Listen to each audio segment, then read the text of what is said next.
말씀 보겠습니다. 여호수아 1장 7절에서 9절까지의 말씀입니다.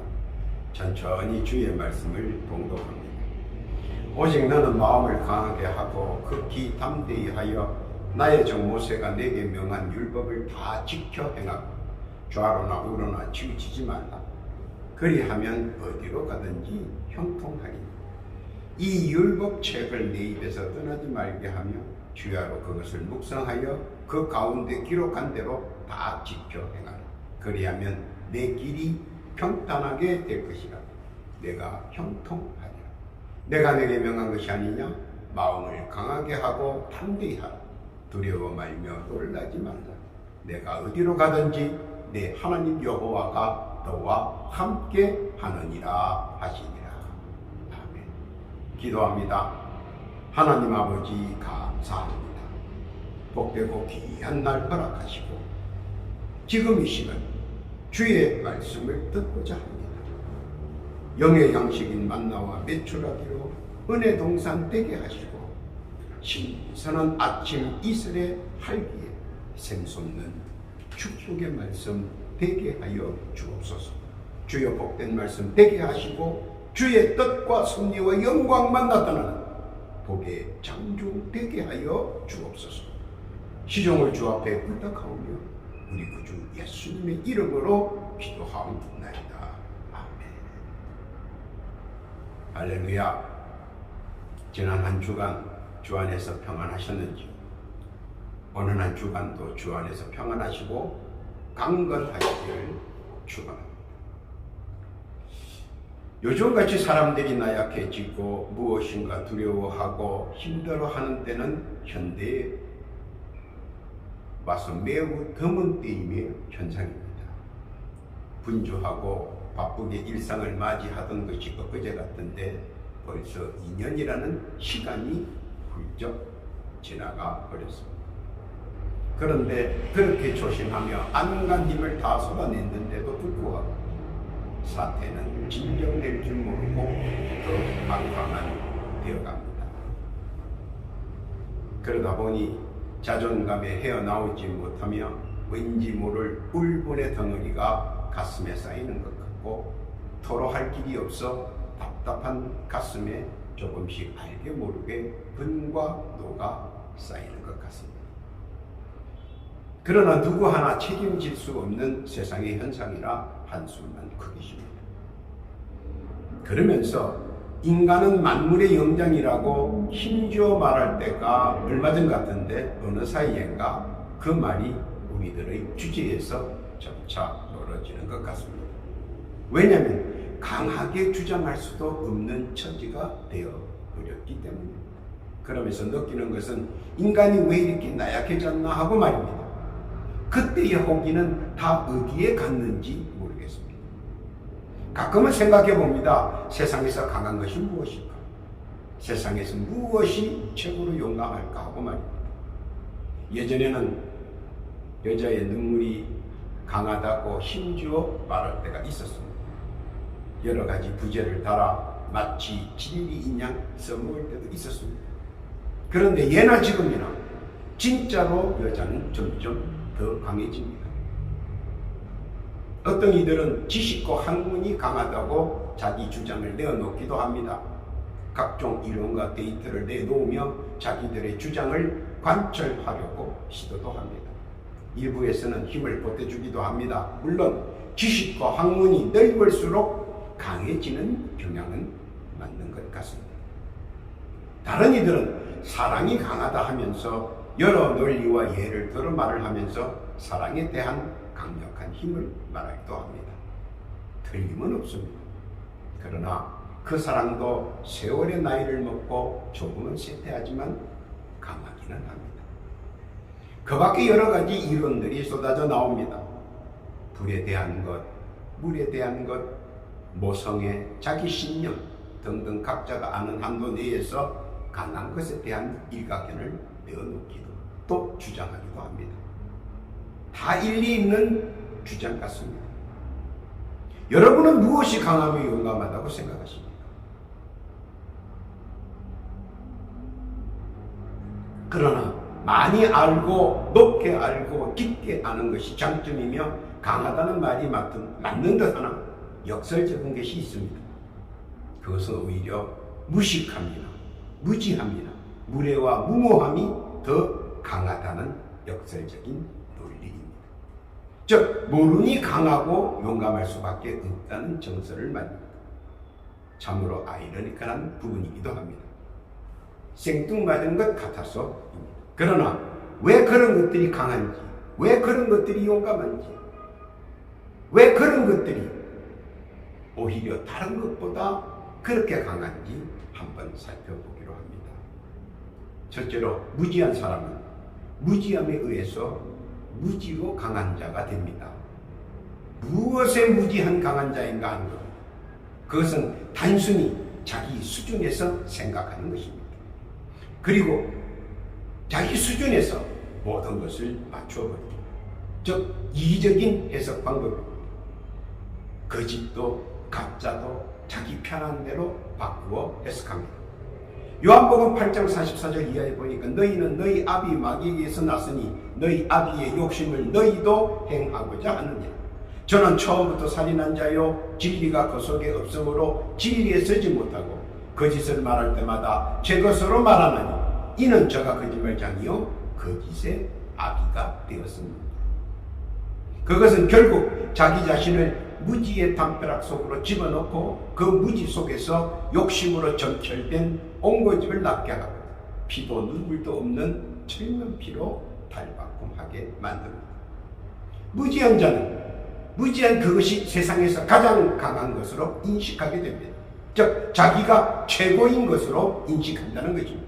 그리고 그 둘레에서 결코 빠져나오려고 하지 않습니다. 가인을 보면 알 수 있습니다. 창세기 4장에 보면 자기 동생을 시기 질투합니다. 무지로 동생을 돌로 쳐 죽이고도 전혀 잘못되었다고 생각지 않습니다. 무엇이 잘못되어 가고 있는지 상황 인식을 전혀 못합니다. 창세기 4장 8절 이하에 보니까 가인이 그 아우 아벨을 고하니라. 그 후 그들이 들에 있을 때에 가인이 그 아우 아벨을 쳐 죽이니 여호와께서 가인에게 이르시되 내 아우 아벨이 어디 있느냐? 그가 가로되 내가 알지 못하나이다. 내가 내 아우를 지키는 자니까. 그리고 그것을 지적하면 내가 아우를 지키고 보호해야 하냐고 따집니다. 참으로 무지스러운 역설입니다. 요즘 세상이 그런 것 같습니다. 방귀꽃 놈이 더 큰 소리 치는 세상으로 무지스러운 자가 자기 무지함으로 세상에서 활기치고 큰 소리 치는 것과 그것이 어떤 해악인지 모르고 용감히 달려가는 자가 역설적으로 강한 자가 아닌가 하는 생각이 듭니다. 마태복음 7장 3절 이하에 보면 이렇게 말합니다. 어찌하여 형제의 눈 속에 있는 띠를 보고 내 눈 속에 있는 들보는 깨달지 못하느냐. 보라 내 눈 속에 들보가 있는데 어찌하여 형제에게 말하기를 나로 내 눈 속에 있는 띠를 빼게 하라 하겠느냐. 외식하는 자여 먼저 내 눈 속에서 들보를 빼어라. 그 후에야 밝기 보고 형제의 눈 속에서 티를 빼리라. 무지는 사람을 때려잡고 사람을 고통스럽게 하고 사람을 억압합니다. 마태복음 23장 4절 이하에 보니까 또 무거운 짐을 묶고 사람의 어깨에 지우되 자기는 이것을 한 손가락이라도 움직이려 하지 아니하며 라고 합니다. 그러나 무지한 자는 그것을 전혀 깨닫지 못합니다. 상대가 얼마나 괴로운지 알지 못합니다. 오히려 무지함으로 세상을 활개치고 다닙니다. 그래서 역설적으로 무지가 강한 것이 아닌가 생각해 봅니다.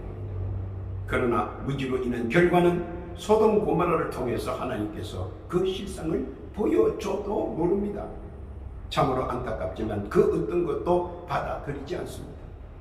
자기의 무지가 최고인 줄 인식하기 때문입니다. 멸망을 향해 과감히 열심히 달려가는 자, 용감하고 강한 자가 아닌가 역설적으로 생각해 봅니다. 말씀에 무시한 자의 그의 인생은 장님이 장님을 인도하는 길을 가는 것과 같습니다. 마태복음 15장 14절 이하에 보면 그냥 두어라. 저희는 소경이 되어 소경을 인도하는 자라고. 만일 소경이 소경을 인도하면 둘이 다 구덩이에 빠지리라 하십니다. 누가복음 6장 39절 이하에 보면 또 비유로 말씀하시되 소경이 소경을 인도할 수 있느냐? 둘이 다 구덩이에 빠지지 아니하겠느냐. 그래서 말씀에 무지한 자를 용감한 자, 강한 자가라고 역설적으로 말하는 것입니다. 그러나 그들은 필경 구덩이에 빠지는 것이 당연한데 말입니다. 무슨 뜻인지 깨닫기를 바랍니다. 둘째로 더 무서운 것은 무식함입니다. 무식함에 강한 자는 무식으로 인해 자기가 세상에서 최고 강한 자라고 생각합니다. 그리고 자기 망상에 빠집니다. 그리고 모든 사물을 자기 중심적으로 이해하고 생각하고 계획합니다. 마태복음 7장 6절 이하에 보면 거룩한 것을 개에게 주지 말며 너희 진주를 돼지 앞에 던지지 말라. 저희가 그것을 발로 밟고 돌이켜 너희를 찢어 상할까 염려하라. 그런 자들은 말씀의 무식한 자를 개나 돼지로 표현하는 것도 일리는 있다고 보여집니다. 왜냐하면 자기 자신을 중심으로 해서 모든 것을 생각하고 해석하기 때문입니다. 남의 대박 사건들을 마치 자신의 행운인 것처럼 말하는 무식한 용감이 판을 칩니다. 사실 속이는 것이요. 그런데 많은 사람이 그들의 허세를 믿는다는 사실입니다. 그리고 그들의 말을 듣고 막장에 끼어들어 탓하니 나기가 일쑤입니다. 그런데 무식한 자들은 내 탓보다 남 탓을 먼저 합니다. 그것이 무식한 자의 전형적인 모양이나 행동입니다. 무식한 자는 특히 말씀에 무식한 자, 자기가 무엇을 중시하고 어디를 향해 가는지 모른다는 것입니다. 그저 우쭐거리고 타인을 발판 삼아 짓밟고 올라가려는 얄팍한 수급의 명수일 뿐입니다. 마태복음 7장 23절에 이어보면 그때에 내가 저희에게 밝히 말하되 내가 너희를 도무지 알지 못하니 불법을 행하는 자들아 내게서 떠나가라 하리라. 그래서 그것이 어딘가를 말들을 해주지만 그들은 나이도 없고 의도병입니다. 알면서 그러는지 모르면서 그러는지 정말 아리송합니다. 가르쳐주면 오히려 역정을 냅니다. 그리고 역설적으로 방침을 정하고 행동하려고 합니다. 무식함으로 인한 소아병적인 그들 때문에 많은 이들이 고통받고 하는데도 전혀 깨닫지 못합니다. 예수님의 말씀 중 부자와 나사로에서 부자의 행보를 보는 것 같습니다. 부자는 자신의 무식함을 인해 내일을 준비하지 못했고 기회도 표착하지 못했다는 것입니다. 결국 지옥불에서 고통받는 사실을 뒤늦게 깨닫게 됩니다만 이미 때가 늦었다는 사실입니다. 말씀에 무식한 자는 그의 인생길에 언제나 속고 속이는 일에서 헤어나오지 못합니다. 갈라디아서 6장 7절 이하에 보니까 스스로 속이지 말라. 하나님은 만홀히 여김을 받지 아니하시느니 사람이 무엇이든 심든지 그대로 그들이 그러므로 진실해야 하는데 그렇지 못하니 무식해서 용감하고 강할 수 있다는 역설적 표현을 할 수 있는 것입니다. 그래서 남들이 보면 무식함이 용감하고 강한 것처럼 보입니다. 그러나 그 결과는 참담하지만 말입니다. 무슨 뜻인지 깨닫기 바랍니다. 셋째로 역설적으로 무례함에 강한 자가 많습니다. 결코 그렇게 되어서는 안 되는데 말입니다. 고린도전서 13장 5절 이하에 보면 무례히 행치 아니하며 자기의 유익을 굳지 아니하며 성내지 아니하며 악한 것을 생각지 아니하며 불의를 기뻐하지 아니하며 진리와 함께 기뻐한다고 했습니다. 특히 남의 성공 사례들을 교모한 말장난으로 마치 누구라도 그렇게 될 수 있다고 보는 무례함이 정말로 용감하고 강한 무례인 줄 깨닫지를 못합니다. 골리앗을 보면 금방 판단이 섭니다. 그가 다윗을 볼 때 작고 연약해 보이고 금방이라도 쓰러질 것 같아 보여도 결과는 생각과 반대의 것으로 나타났다는 사실입니다. 사무엘상 17장 42절에 보면 그 블레셋 사람이 둘러보다가 다윗을 보고 업신여기니 이는 그가 젊고 붉고 용모가 아름다우니. 여기서 무엇을 보여줍니까? 즉 눈에 보이는 것은 다가 아니다 하는 것입니다. 그런데 무례한 자는 언제나 눈에 보이는 것만 가지고 판단하고 생각하고 행동합니다. 그러면 실수가 많고 걱정이 많아집니다. 그래서 역설적으로 용감하고 강한 자인 것처럼 보입니다. 그러나 그 결과는 참혹하고 비참하기 때문입니다. 그런데 이를 깨닫지 못한 그는 마냥 큰 소리칩니다. 금방 실체가 드러날 것인데도 말입니다. 말씀에 무리한 자는 언제나 모의를 합니다. 아무리 이중적 삼중적 모의에도 결과는 심은 대로 거두는데 말입니다. 누가복음 6장 45절 이하에 보면 선한 사람은 마음에 쌓은 선에서 선을 내고 악한 자는 그 쌓은 악에서 악을 내나니 이는 마음에 가득한 것을 입으로 말함이라. 말씀에 무리한 자는 자기의 해석대로 행하며 자기의 잘못을 언제나 타인에게 미루며 자기는 살며시 빠져나가려는 습성이 있으나 그 결과는 도미노 현상처럼 자신에게 되돌아온다는 사실을 몰라서 용감하고 강하다는 역설적으로 말하게 됩니다. 얼마나 우습고 가정스러운 허세스러운 용감하고 강한 자인지 모릅니다. 무례함은 자신의 인격까지 도태시키는 주범이기도 합니다. 깨닫기를 바랍니다.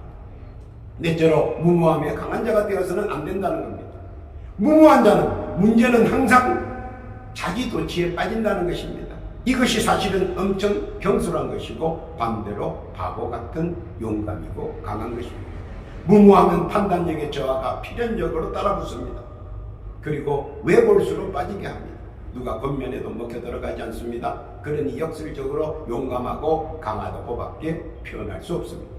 이 세상에는 일의 성사를 위해 불법 불의를 다행하며 오직 결론에 도달하는 것에 그는 무모함에 용감하고 강한 자가 많습니다. 그러나 세상은 그렇게 호락호락하지 않는데 말입니다. 자기 자신만 그것을 모르는 것 같습니다. 엘리의 두 아들 홈니와 비느하스 그리고 사무엘의 두 아들 요엘과 아비야를 보면 할 말이 없습니다. 그들의 무모한 행실은 사람에게 지탄받아야 될 행실이었습니다. 엘리의 두 아들은 성전의 것을 마치 자기 것으로 마음대로 유용하고 사용하고 도둑질했습니다. 사무엘의 두 아들은 재판을 뇌물의 경중에 따라 옳고 그름을 판결했습니다. 안 되는 줄 알면서 어떻게 되겠지 하는 요행심이나 혹은 자신의 권세로 혹은 자신의 힘으로 밀어붙입니다. 그래서 밀어붙이면 될 줄 아는 무모함을 여실히 나타냅니다. 세상에는 비밀이 없습니다. 그들은 무모하다 못해 무모함의 극치에 달해버렸습니다. 얼마나 무모함에 용감한지 얼마나 무모함에 강한지 보여주는 대목입니다. 사무엘상 2장 17절 이하에 보면 이 소년들의 죄가 여호와 앞에 심히 크면 그들이 여호와의 제사를 멸시함이었더라. 그들은 무모함의 진행은 멸시함으로 귀결되고 결국 하나님께서 직접적인 징벌로 이어졌다는 것입니다. 그리고 그들의 용감하고 강한 무모함은 하나님께서 그 기세를 보란듯이 꺾어버렸습니다. 무모함은 모든 것을 허망하게 날리는 것인데도 깨달지 못하니 무모에 강한 자라고 표현할 수밖에 없습니다. 무모한 헤롯을 봐도 그렇고 무지함을 알면서도 방관하는 본디오 빌라도를 봐도 그렇고 사리를 분별할 줄 아는 제사장들의 무례함을 봐도 그렇습니다. 무모함 속에는 사리 사욕에 붙잡혀 있다는 사실을 볼 수 있습니다. 그때나 지금이나 말입니다. 말씀에 무모한 자는 진면목이 아리송할 때가 있습니다. 겉과 속이 전혀 다르기 때문입니다. 그래서 많은 이들이 그들의 무모함에 속고 있는 것입니다. 당연히 아닌데도 새치 혀에 속아서 말입니다. 그러므로 무모한 자의 무서움을 알기에 말씀에 깨어 있어야 된다는 것입니다. 그것이 그들의 무모함을 알아차릴 수 있기 때문입니다. 주께서는 우리가 잘 깨닫기를 바랍니다. 결론입니다. 그들은 강해 보이나 사실은 불행한 자들입니다. 왜냐하면 무지함과 무식함과 무례함과 무모한 자에게는 내세의 길이 없기 때문입니다. 그래서 우리들 입장에서 보면 정말 역설적으로 용감하고 강한 자인 것 같아도 똑바로 보면 불쌍한 자들입니다. 그런데 세상은 그들로 인하여 혼탁하고 혼미합니다. 마치 사탄의 세계에서 사탄이 아담과 하와에게 그들의 어긋남을 권하는 것 같아 전율을 늘립니다. 그 좌로나 우로나 모두 그들이 포진하고 있으며 우리들을 호시탐탐 노리고 있습니다. 어떤 방법으로도 그들을 제어할 수 없습니다. 그래서 하나님께서 우리에게 방비책을 말씀을 통하여 알려주십니다. 귀담아 들어보십시오. 세 가지로 우리에게 권면하십니다. 오늘 본문의 말씀입니다. 그 첫째는 여호수아 1장 7절입니다. 오직 너는 마음을 강하게 하고 담대히 하여 나의 종 모세가 내게 명한 율법을 다 지켜야 행하고 좌로나 우로나 치우치지 말라. 그리하면 어디로 가든지 형통하리니. 결국 말씀에 의심이나 의욕을 가지지 말고 하나님의 말씀을 믿고 따르라는 것입니다. 그러면 그들의 무지함과 무식과 무례와 무모에서 벗어나 믿음의 열매를 누린다는 것입니다. 믿으시기를 바랍니다. 그 둘째는 여호수아 1장 8절입니다. 이 율법책을 내 입에서 떠나지 말게 하며 주야로 그것을 묵상하여 그 가운데 기록한 대로 다 지켜 행하라. 그리하면 내 길이 평탄하게 될 것이라. 내가 형통하리라. 말씀을 가슴 속에 풍성히 쌓아두면 결코 그들의 속임수에 넘어가거나 당하지 않는다는 것입니다. 그뿐만 아니라 말씀이 가슴에 풍성하면 은혜 충만, 감사 충만, 기쁨 충만을 누리게 해주신다는 것입니다. 아주 풍성하게 말입니다. 믿으시기를 바랍니다. 그리고 그 세 번째는 여호수아 1장 9절의 말씀입니다. 내가 내게 명한 것이 아니냐. 마음을 강하게 하고 담대히 하라. 두려워 말며 놀라지 마라. 내가 어디로 가든지 내 하나님 여호와가 너와 함께 하느니라 하십니다. 하나님께서 앞길과 뒷길 그리고 좌우를 지켜 그들로 어떤 해함도 할 수 없게 하겠다는 약속과 함께 끝까지 동행하여 주시겠다는 언약입니다. 말씀을 믿고 따르는 사람들은 양식이 바로 서고 지각이 든든하며 강해야 할 때와 약해야 할 때를 잘 인식하고 있기 때문입니다. 말씀에 비추어 분별력이 정확하며 무지한 자와 무식한 자 그리고 무례한 자와 무모한 자의 길에 서지 않고 가지 않는다는 사실입니다. 그들의 문제점은 사실 육신으로만 해결될 수가 없다는 사실을 전혀 염두에 두고 있지 않는 데서 문제가 생겨납니다. 육신은 길어야 100년이지만 영혼은 영원하기 때문입니다. 100년의 실수로 영원한 고통을 상상만 해도 무섭고 치가 떨립니다. 마태복음 24장 51절 이하에 보면 예수님께서 음이 때리고 외식하는 자의 받은 율에 처하리니 거기서 슬피 울며 이를 감히 있으리라고 말했고, 마태복음 25장 30절 이하에 이 무익한 종을 바깥 어두운 데로 내어 쫓으라. 거기서 슬피 울며 이를 감히 있으리라 하니, 예수께서 고통 속에서 이를 갈며 울부짖는다고 했습니다. 그런데 더 큰 문제는 그들은 전혀 영혼에 대해 생각지 않는다는 사실입니다. 전혀 구상이나 인식조차 없다는 것입니다. 그들의 것은 정해져 있기 때문에 우리는 잘 압니다. 그들의 종착역을 말입니다. 마태복음 25장 46절에 저희는 영벌에 의인들은 영생에 들어가리라 하십니다. 정말 말씀에 무지하고 영혼에 무식하며 복음에 무례하고 신앙이 무모할 때 비록 그들이 외관상 강하고 용감한 자 같아 보이나 우리들이 볼 때는 말씀에 비추어서 보면 불쌍한 자, 애처로운 자에 불과하다는 사실입니다. 그러므로 우리가 말씀으로, 복음으로, 신앙으로 그들을 선도해야 할 것입니다. 같이 주의 말씀 안에서 복음 안에 함께 할 수 있도록 인도해야 할 것입니다. 그래야 무지의 강함과 무식의 강함과 무례와 무모의 강함을 약하게 만들어 주어야 합니다. 말씀과 기도로 말입니다. 바로 주께서 우리에게 원하고 계시는 부분이기도 합니다. 그리고 우리가 주의 복음의 도구가 되어 주기를 원하고 계십니다. 믿으시기를 바랍니다. 오늘도 주의 말씀을 믿고 따르며 그 말씀에 비추어 살아가는 주의 백성들 위해 언제나 말씀이 앞길을 비추어 좌우를 지켜주며 뒤를 막아주셔서 참 좋은 세상 마음껏 누리며 살아가는 복된 주의 백성 다 되시기를 예수님의 이름으로 축원합니다. 아멘. 기도합니다. 하나님 아버지 감사합니다. 오늘 말씀에 무지한 자, 무식한 자, 무례한 자, 무모한 자에 관하여 깨닫게 해주심을 감사드립니다. 육신을 위해 살다 영벌에 헤어나오지 못하는 불쌍한 영혼들 주여 저들을 구원해 주시고 깨달음을 허락해 주옵소서. 우리들의 믿음으로 저들을 설득하여 함께 주의 은혜를 누릴 수 있도록 강하게 역사하여 주옵소서. 또한 기도하옵기는 육신의 질고로 고난과 고통을 당하는 자 있는가 둘러보시고 예수의 이름으로 치유의 자비와 은총을 얻게 주셔서 이전보다 더 강건케 하시고 주의 이름을 간증하며 찬양케 하여 주옵소서. 더하여 기도학교는 각자 기도하는 소원이 있습니다. 각자 간구하고 소망하는 기도의 제목들이 온전히 주 앞에 상달되게 하시고 간합되게 하시고 연락되게 하셔서 하늘에 신령한 것과 땅에 풍성한 것으로 응답받는 은혜도 허락하여 주옵소서. 그렇게 주실 줄 믿습니다. 감사와 찬송과 영광을 주께 올리우며 우리 구주 예수님의 이름으로 기도하옵나이다. 아멘.